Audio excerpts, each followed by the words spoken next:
Get your tickets now for the 23rd annual edition of the OUTshine LGBTQ Plus Film Festival happening April 23rd to May 2nd. Don't miss our incredible grand opening drive-in event followed by 10 days of non-stop films from here and all around the world that you can watch at home. Watch trailers and get your tickets at OUTshineFilm.com now.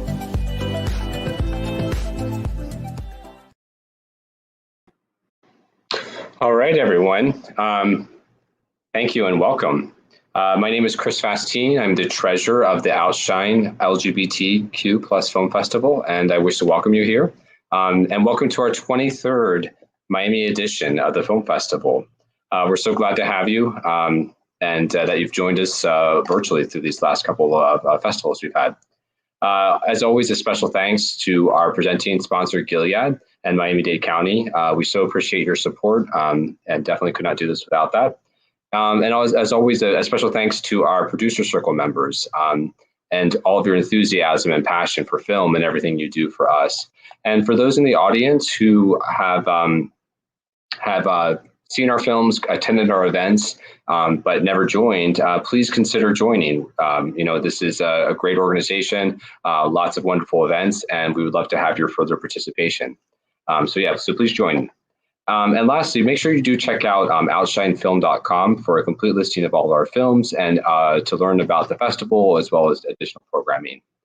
And without further ado, I'm so happy to be hosting the Q&A for the men's shorts, the first of the men's shorts programs for Where the Men Are. We're very lucky to have representation from 4 of the films today. So I'm going to go ahead and introduce everyone really quick, have a couple fun questions, and then we're actually going to go through each of the films and have a chance to ask some questions for them. So yeah, and as a reminder, this is a live event, so if you have questions, please enter them into the chat and we'll make sure to get them answered. So first, I would love to go ahead and introduce from the film Light, we have Daniel Talbot, who is the director, and great. Hey, how are you? Very good. Daniel, maybe you can tell us where you joining us from today? Where are you? I'm in Los Angeles. Great. So yeah. Excellent. Yeah, we're in sunny Miami and across the country in LA. So great. Well, welcome. I wish we were in Miami with you all. Yeah, I can imagine.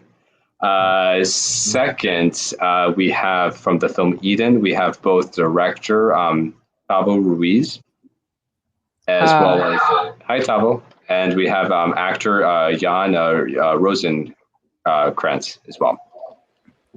Hi Chris, hi everyone. Hi, how's it going?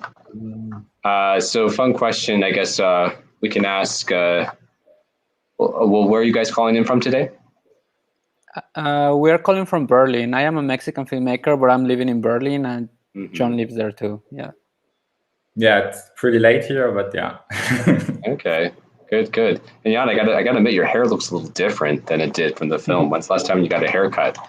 It is actually, I think, 5 months ago. There was the movie, and then quite soon the lockdown happened, and it is possible to cut them again, but I'm still a bit hesitant. I want to see how it's going. Let's see. And I see Daniel has the hat, so he's covering up his head today. So, okay. Yeah, covering it up too, I guess. Yeah. Great. So next, could we go ahead and bring in Mauricio Escobar? He's the director of Again, I Dreamt of You last night. Hi, how are you? Hey, good. Hey, welcome.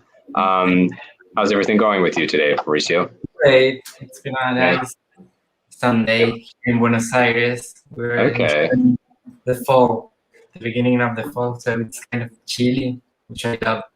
Oh, right, because you're the opposite seasons. Like we're entering our hottest time, you're entering the coolest time. Yeah, exactly. Yeah. Well, exciting stuff. Well, thank you so much, and we'll be talking with you more and more soon regarding your film. Great. And so last but not least, from the film Waking Up, we have director and actor James Patrick Nelson. Hi, everybody. Hey, James. Hey. Hey. And James, where are you joining us from today? I'm in New York. Okay. So a nice representation across the country, multiple hemispheres. And James, maybe you can tell us. Obviously, you're a very talented actor and director, but any fun new talents you've acquired during lockdown or COVID? Oh gosh, fabulous question. I mean, bird watching is the first thing that comes to mind, honestly. Okay. I become a birder. Okay. And so my social media is full of swans and geese lately. Instead of looking at birds. Exciting. That's good. I have my best friend from college. She comes down to Florida occasionally, and I always tease her with like telling what birds I have seen, or even if I haven't seen them, I know as a bird, there's certain coveted ones you went to see and find. First, I think this was a painted bunting. I tell her I've seen one in Florida. Yeah. I have to look that up now. Yeah. All right, great. So, definitely welcome to all of our talent. We are going to, I guess, have everyone else exit the room for a minute, but we'll have Daniel stay on. We'll start talking about light. And then afterwards, we'll bring you all back in to talk more about, let's have a couple final questions. All right, so Daniel, it's you and me. So the film Light, a lot going on there for a very short film, but tell us a little bit about the project, maybe the inspiration. I have lots of questions, but I'm sure you could say it better than me. So take it away. Yeah, it started as a project. Basically, actually started as for a play in New York. Mm-hmm. It was based on a guy I was standing behind in a Starbucks in Christopher Street, and overhearing a conversation. And we were stuck in one of those kind of wonderful, very long New York lines. And I was, felt like I was there for like 35 minutes behind this guy. Mm-hmm. And I had a lot of assumptions, and I think a lot of about who he was based on what he was saying and what was happening. And then all of that got turned on its head when I realized he was talking to a man who was his husband. And so that took my, my assumptions and kind of blew them out the window. It was still a very intense conversation. So I just became very fascinated. I wanted to write kind of an imagined using kind of his language, something imagined, a situation that he was imagined into. And so it started as a play that my brother did Barrow Street. And then when the lockdown happened, we just really wanted to find any way possible to just be working. He had just finished a project that had actually a project that shut down, and he had to go back to Chicago, and I was in LA, and so we wanted to just find ways to work, and we were really inspired by kind of Roger Corman's just never say never attitude, and this wonderful kind of just like make film, no matter what. And so we decided, because he knew that piece, we were like, oh, what if we took that, because it's one person, it's something that we've worked on before as a script, and we try to make a film from it on an iPhone 6, a cracked iPhone 6, with the crew and me trying to direct from Los Angeles when you're in Chicago on FaceTime, and it was really fun and got us working and just thinking outside the box. Yeah, no, that's interesting. Yeah, I mean, I think it's when I watched the film, it seemed like this sort of very. I mean, I was actually confused, and I'm not sure if we actually know the character's name. Do we know what his first name is? Yeah. I mean, that's part of it, I guess. But I was confused just because it's like, man, this guy seems like he's got the structure to be like a happy out gay person. It sounded like he had supportive parents. It sounds like he had like a wonderful husband. Yet he had a lot of conflict and turmoil. It sounds like that he's obviously going through in there as well, right? Yeah. I'm fascinated by, we were founded by Puritans, with genocide, with slavery, and with extreme religious fundamentalism. And so I think that for a lot of people, there's still a huge hang up, sadly, about sexuality and in our general.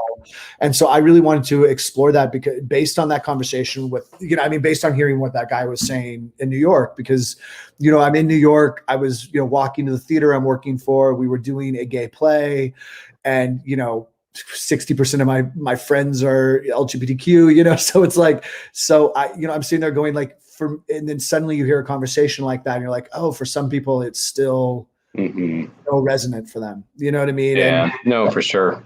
And so, and that's why we wanted to bring in the religious aspect and kind of just kind of the subtlety of the preacher on the radio, and to give you an idea of hopefully where, he comes from. And, self-imposed homophobia is probably maybe the hardest box to get out of in a funny way. And so we both became really just instead of having a judgment about it, trying to go like, cool, where's this guy coming from? Where's this character? It's a very character-based film. It's very individual in that way. And, we wanted to kind of go into that character as deep as we could go in 11 minutes. Okay. Yeah, no, for sure. Daniel, I'm going to answer you a question, and then I have to step away just for a second because I need to grab my charger. I don't want us to go out in the middle of this. But yeah, no, I mean, I think it definitely struck me, these ideas, also the violence, like what was to the point that it erupted to him almost having to bring up this violent imagery of things he had actually done. Like what was sort of the crescendo or the arc in the story that got there. So. Yeah. I mean, for me, it's the hate that he has for himself on the inside gets manifested on the outside, and everyone kind of pays for that in a way. Especially his husband. And so I really, we tried to kind of just not shy away from asking questions about the character and letting the character kind of go where the character is going to go, and not have huge judgments on it and all that stuff. So hopefully we did that okay. No, you did. Everybody, this is Victor Gimenez, the executive director. While Chris is doing this technical issue, I'm just going to fill in real quickly till he comes right back. Danny, you made an interesting comment that you did the whole phone, and this is a technical question, on an iPhone, a broken iPhone 6, and you did it direction-wise, where it was filmed in Chicago, you were in LA. Can you kind of touch on the whole issue, the logistics of that? Well, I mean, I was working with my brother, so that helps a lot. And so then we created shot lists. We kept it very simple. And then what we would do is I would FaceTime in, and we would look at lighting that way and look at shots and kind of discuss things. And then he would go and shoot stuff. We would look at it almost as though we were looking at dailies, and then go back and reshoot. And then once we had the footage that we wanted, we then, started working on it with an editor. But it was kind of, it was definitely trial by fire, and had never, made a film that way. And, but it was really, really fun. And, it was also Will doing everything by himself in a parking lot of a church or the parking lot of the house in Chicago. And, using clip lights for lighting, and like duct taping the phone to the rear view mirror so we could get a shot away. So it was really fun. And we just were like, can we make a film for zero and for favors, and do something interesting with it? So that's really what it came from. Excellent. Well, Daniel, thank you so much, and thanks for my patience for my multiple bloopers with technology today. But please, Zoom. Great. So we're going to move on to the next film, but please hang on, because we're going to bring you back at the end for some chat. Thank you, Daniel Salad. So next, I'd like to go ahead and bring back Tavo as well as Jan from the film Eden. Hey, Tavo. Hi, Jan. Hi. How are you doing? Thanks for being back here. So the film Eden, so maybe both of you could, talk a little bit about how the project came about, how you met each other, and tell us about kind of inspiration for the film. Well, for me, I was quite new in Berlin, and just exploring the city, I found out this beautiful place that it was close to a lake. And then immediately after seeing this place, I knew I needed to film in there. I didn't know exactly what, but when I saw it, it inspired me a lot. And I grew up under a heavy influence of the Catholic religion, because I'm from Mexico and my parents are very, very religious. So I kind of wanted to explore as well some kind of like biblical story as well, and try to adapt it into this modern time with a twist of like dream with a dream behind of it, and with a queer touch as well. So having those two things in mind, the location and this setup of biblical proportions, then I kind of wanted to experiment a little bit with it, and I came up with the idea of like exploring the Eden, right? So that's how like everything came together. And then after having the screenplay ready, I started looking for actors, because as a new person here, I didn't have any big connections with people that are working on the industry right now. So it was kind of a struggle to find the right people, and little by little I started searching more around like Instagram and friends of friends. And then actually Jon is a friend of one friend of mine that used to live with me in Hanover, in another city. And then when I saw Jon in one of the Insta stories of this friend, I remember I asked my friend, do you think Jon will be interested to doing it? And then like luckily he sent a message saying like, yes, he would like to try it, even though Jon is not an actor, which is the interesting part of it. So Jon was very brave to experiment a little bit with me as well, and try to go along with it. And I knew that Jon was having a lot of the physical aspects of the character that I needed to. And even when we met, I knew that he was really fitting the role. So I trust that feeling more. And yeah, that's how we came together in the project. Great. Jon, maybe you can tell us a little bit about that experience. I mean, first time, I guess, sounds like first time acting, and first time, kind of like, how did that go for you?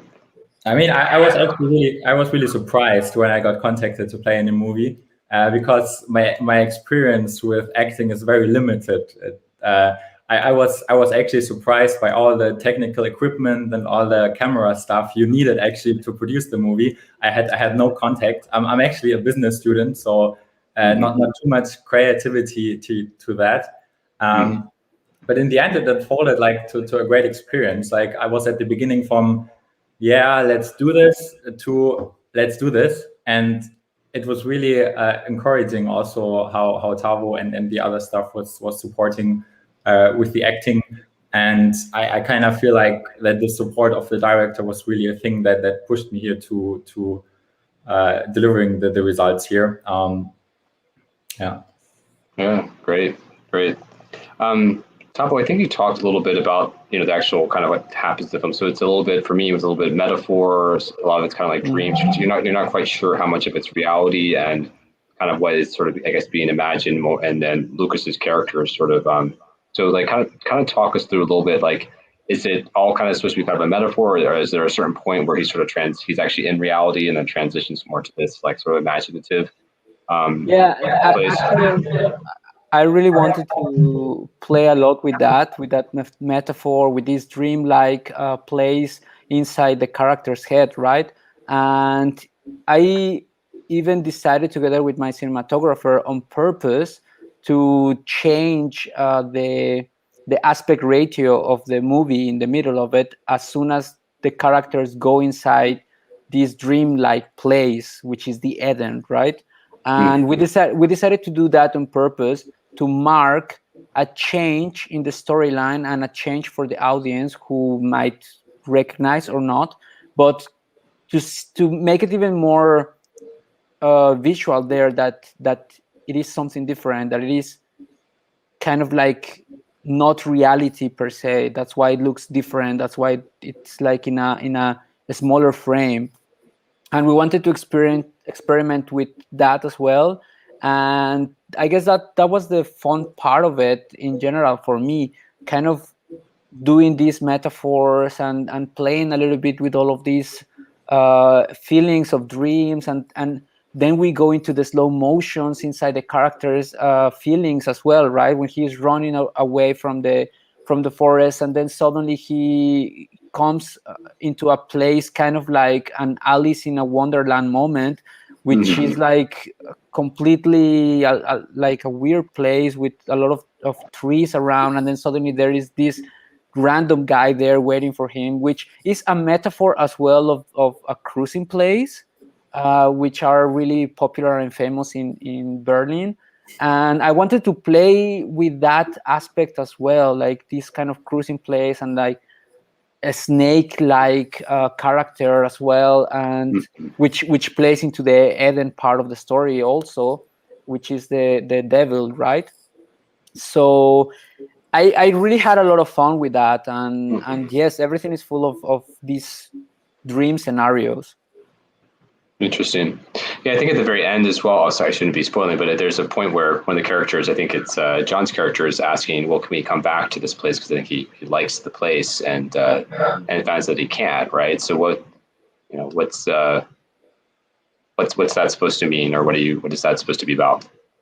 Well, for me it meant that they cannot come back to whatever they were before, this friendship or this maybe summer romance that they had 1 year before, and they know that they cannot come back, or like Lucas knows that they cannot come back to be whoever they were before, and also means that it cannot come back to be the virgin that he was as well, like moments before, because he just had his first sexual encounter with a random person, and it means something like that also.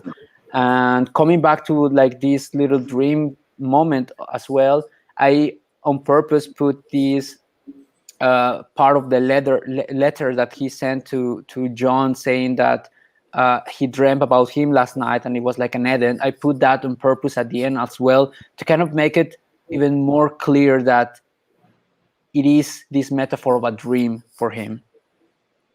Great. Jon, I'll give you the last word. Any closing thoughts you have on the film, or anything you else want to share with us? Actually, the scene was also my favorite one, because I think it's really a thing that many people can also refer to, apart from the metaphorical element, that once you have entered mentally or expressed it, a state of emotional feelings for another person, that is a thing that can hardly be undone. In the end, it's a thing that in best case succeeds and turns out well. And in the other case, I think particularly friends who have been friends for a longer time have a really problem or really struggle then to go back to the normal state. And I really like that this is in the end opened, because at the end you can go back and answer that for yourself, how you experienced that as a person in your life. Yeah, great. Well, Tavo and Jon, thank you so much for walking us through the film. Then definitely I'll probably want to watch it again, and I'm sure that our audience will as well. Thank you. Great. So hang tight, because we'll have you back in a couple more minutes. So next, if we could go ahead and ask for Mauricio to come back. Hey, Mauricio, can you hear me? I think you're on mute, but let's see if we can get you. I am. Okay. Great. Well, welcome back. Welcome back. And from very chilly Buenos Aires, as we talked about earlier. Yeah, kind of. Yeah, great. So the film, still talking about the theme of dreams here, I guess. Again, I dreamt of you last night. Yeah. Tell us a little bit about the film and kind of what your inspiration was, and maybe about the actors and the whole project. Again, I dreamt of you. Again, actually, in 2016, I wrote a short story in my journal about a past relationship of mine. It's actually a story about heartbreak, about trying to understand the process and meaning of failed relationships and love that is somehow not successful. I mean, and some time after, actually some years after I wrote that story, I started to wonder if I could film it, because it had been a while since I had directed anything. So I had this idea to translate it into screen, and I talked to some friends, my producer, and she loved the idea, and we started the process of reconnecting with those feelings. And the people I work with actually are part somehow of the story because they're my friends and they were with me at the time of that heartbreak. And so we began the nice process of filming those feelings of mine somehow. Great. So the two actors are friends of yours. Yeah, they are. Oh, okay. Okay. They're I watched. actors, but they're actually friends of mine also. So. Interesting. That's nice. That's nice. And I watched it twice, and I couldn't quite. Do we know the characters' names? No. Okay. I do, but not in the. Okay. All right. The audience doesn't. Okay. Yeah. Yeah. No. I mean, I couldn't. I got that sense of like either sort of like either unrequited love, Yeah.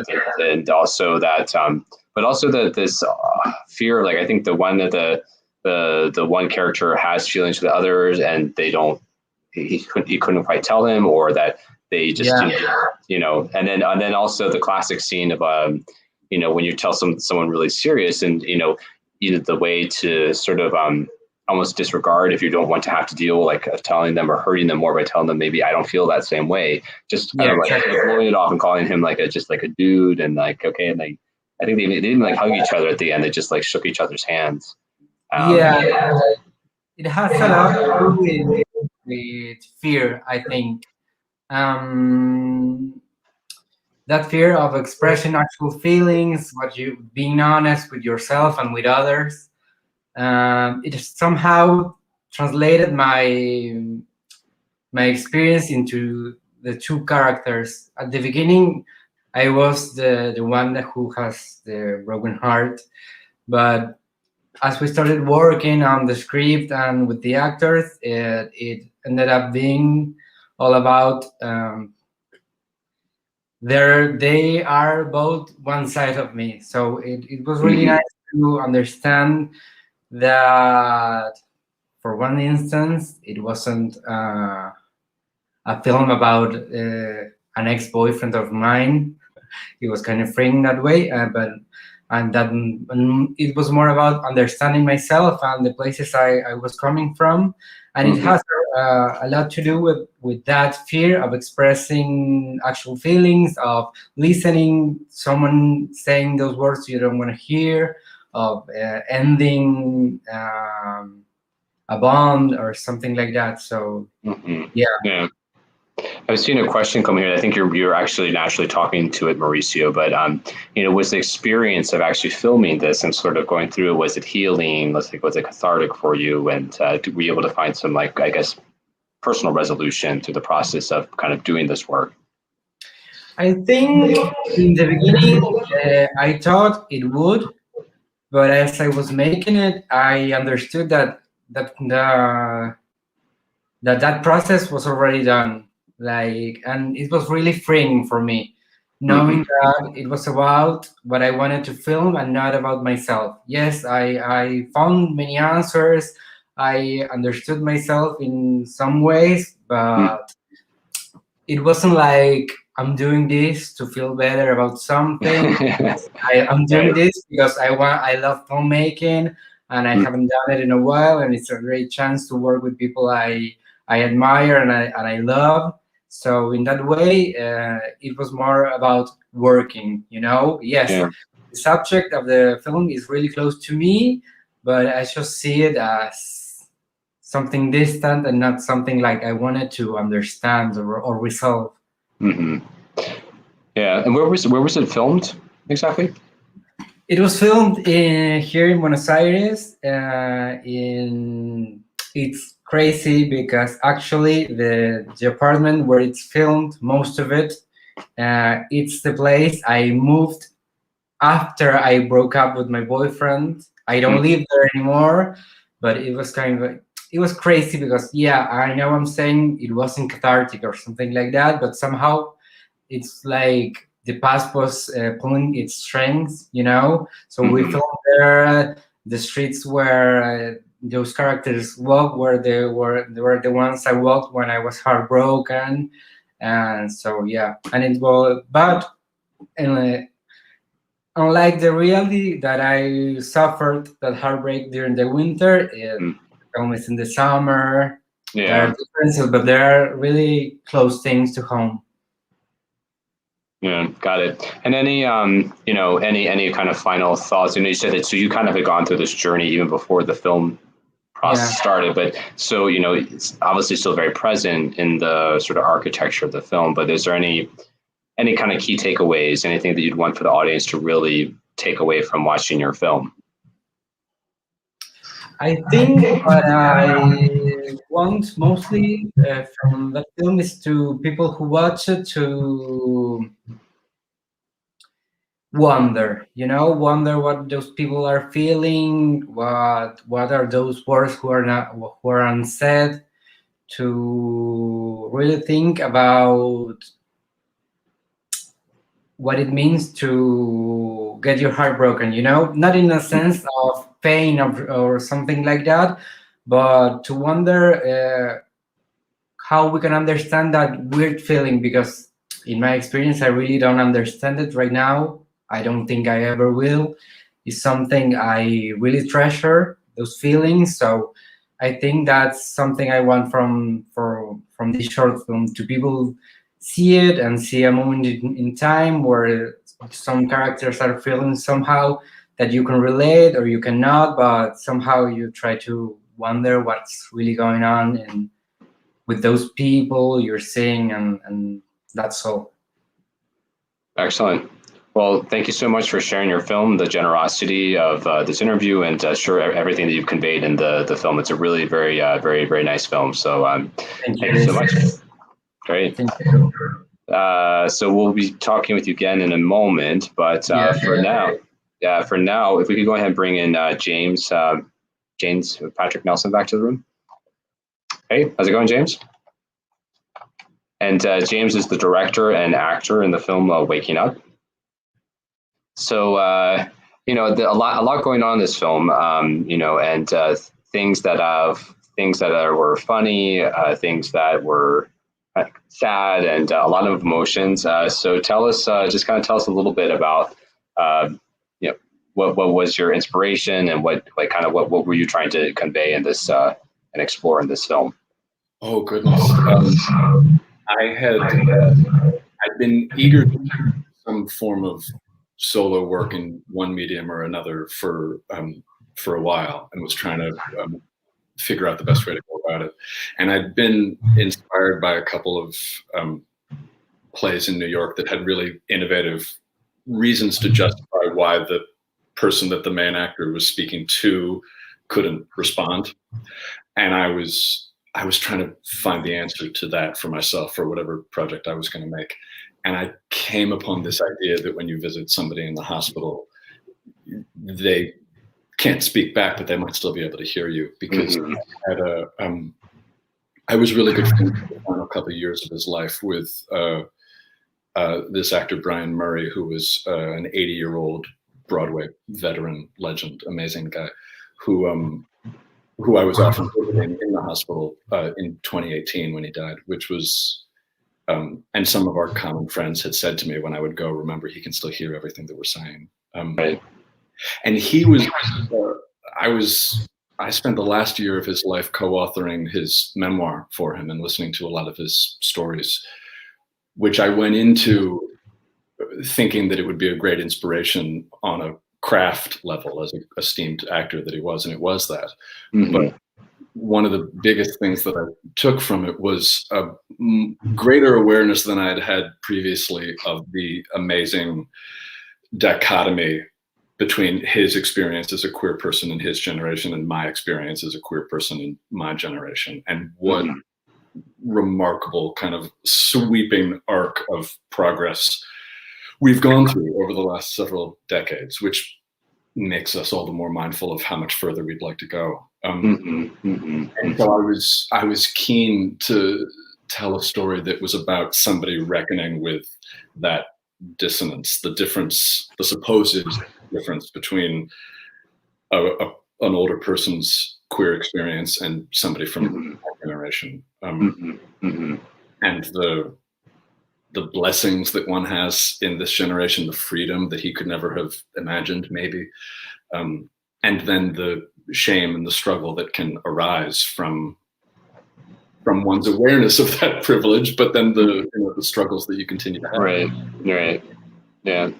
No, I kind of, if anyone, I mean, I've definitely been on those, either if you've ever been in those like deathbed conversations or moments with someone, or shared that moment with a family member or a friend, yeah, for sure. The way you're able to sort of speak so candidly and things that you may or maybe not would say to them to otherwise, I think that's, you really hit the nail on the head with that. And it's on one hand, it's a sad but beautiful moment where you can kind of have that kind of openness as well.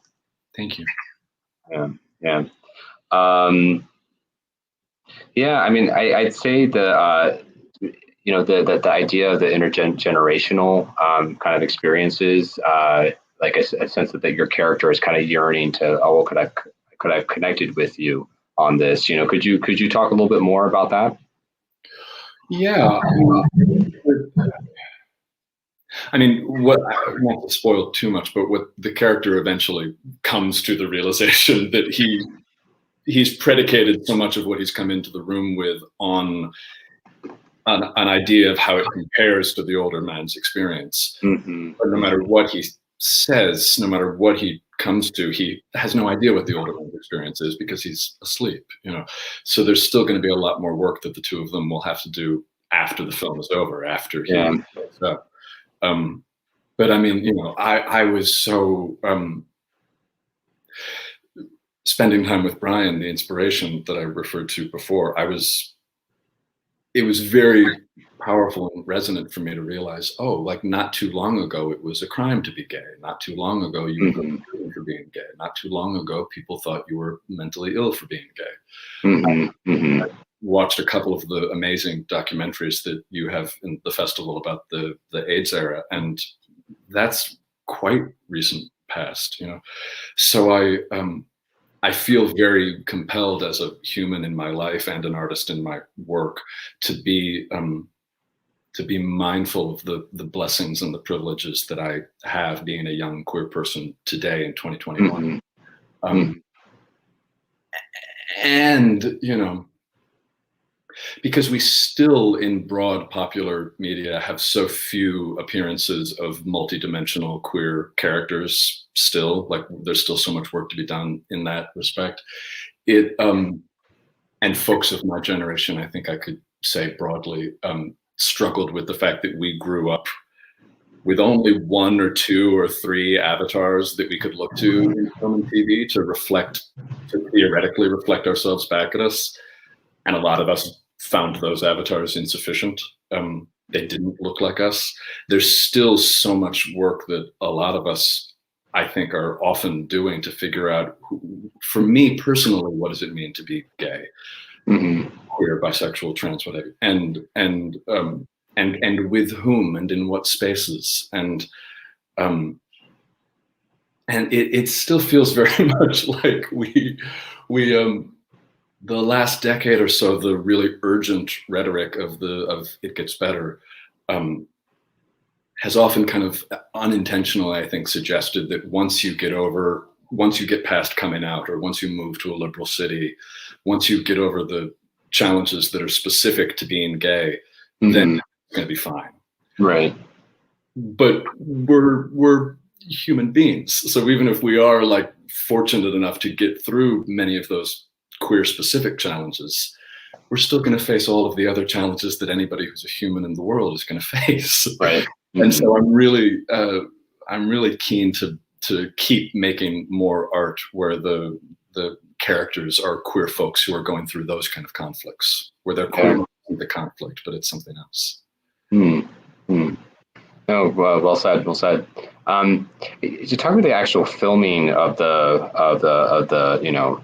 Waking Up. So I know this kind of while you're talking that there's times where the camera and actual kind of like almost pan in on you or zoom in on you, I guess. And then while you're talking, was that like part of your idea, or was that like from the camera person kind of taking some liberties? Like how much it was that like sort of collaboration, or them kind of directing that part? It was my DP Adam Kahn was someone I met on a feature that I had acted in called Love and Kilnary, and he loved the script, and I think what sold him on it was the excitement of doing that slow, steady dolly in. I had conceived it because it was. I've been an actor my whole life. I've been confidently calling myself a writer for 6 or 7 years now, maybe, and I'm only just recently starting to produce my own work, create my own work, in that respect, and so direct. And so for this first venture, I wanted to conceive of something that I thought would be technically simplistic enough that I could manage it, and that it would be cost effective. I was thinking first outing in this respect, can I do something one actor, one room, one shot? Like that will, my idea was that it would save time and resources in production and in post-production, because there wouldn't be as much editing, etc. And that only half proved to be true, because to make the shot as dynamic as it was and as steady as it was, Adam had an amazing dolly track and a couple of ACs and grips that helped like keep the camera steady as it slowly moved in over the course, because we didn't just want to do a zoom. He slowly moved in over the course of the 12 minutes of the speech, and then we cropped in post. So it did still end up being technically a little bit more complex than I imagined it would be. All right. But it was my idea initially. Okay, great. Yeah. Final thing, I've been waiting for to say this, but I mean, I got to say, James, you had a stellar, excellent performance, really riveting. But the real Oscar, I think, has to go to the uncle who just lying there the whole time. Great performance. So Dennis was amazing. He was such a joy. And in the dead of winter in mid-December that we shot that, so just sitting still, not moving, and not shivering too much under the blanket in a cold studio. I was so thankful for him. Yeah, excellent. All right, so I think we'll bring everyone else back in to the film, to the studio. We've got Daniel, we've got Mauricio, Jon, and Tavo. Great. So, all right. Well, we have you all back here. Any, I don't know if you guys have any open forum, any questions for one another, anything that we didn't hit on that you would love to still bring up, or and maybe talk about some next projects. I know obviously with still with lockdown still pretty strong across most of our countries. What do you guys have going on next? Jump in. Sorry. I've spent the pandemic developing a couple of other feature films with queer protagonists and majority queer ensembles, and I've been working on a limited series for which we hope to shoot the pilot episode later in the summer. Okay. Great, Mauricio. What do you have? Pipeline? I'm actually finishing writing a script for a feature film that I hope to shoot in the next couple of years if everything goes well. It's kind of hard because it's a queer gender film. I'm sorry, my tongue got twisted. I want to shoot it in Colombia. I didn't say this, but I'm actually a Colombian filmmaker living in Buenos Aires. So it's kind of back to the roots. I'm finishing writing that. That's how I spent most of my lockdown past year, and now because here in Buenos Aires we're going back to lockdown now, so that's my time here. Great. Jon and Tavo, I guess we'll go in reverse order. What have you guys got down? Jon? For me, the next projects, I would love to have a movie-related answer to that, but it was like my first adventure in acting. I would love to continue. Actually, I'm like right now finishing studies and. Yeah, so accounting classes, I guess. You said you studied business, accounting, marketing. Yeah, I would go at least a bit further on that track. It was really fun to do acting and like to kind of have also like an escapist experience with that. I would love to continue, but right now there are no plans for me. I see. Okay. Yeah, Very and good. I've been writing a lot in lockdown, and I finished one screenplay that I'm really excited about. It's a feature film, and with that, we start applying to screenplay competitions in Mexico. And we start after being finalist on Guanajuato Film Festival, one of the biggest in Mexico. With the screenplay, we decided to start applying for film grants to make the movie happen. It's a feature film, and yeah, we are gonna start receiving answers soon. Hopefully, we know that we made it to the finals in a couple of them because we received the notifications, but being in the finals is not winning it yet. So hopefully, we will start picking up a few of them to make things happen, and let's see what happens. Yeah. Great. And saving best for last, saving last but not least, Daniel.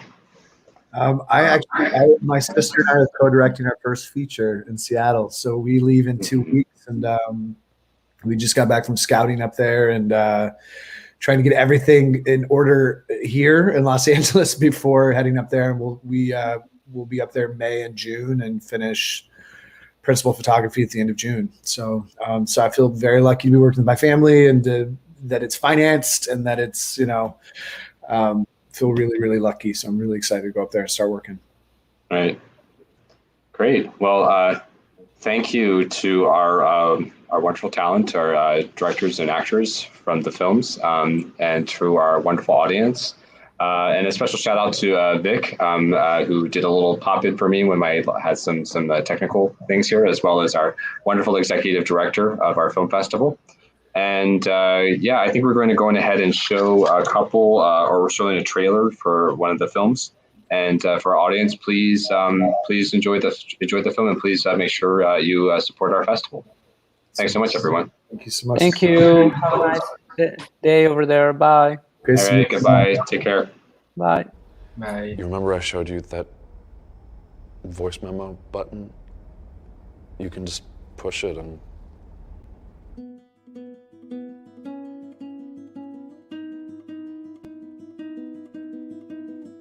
Did Mom tell you about how hard it was for me to shut up? Why would I even think about, like, it's an appointment with another human being? Hear about all the stories about what it was like when you were this desperate fuck, like, after all the progress that we've made, after all the people get drunk and do stupid shit, I can let myself civil rights. Why? But I feel like I owe it to myself. I owe it to you. I feel so guilty.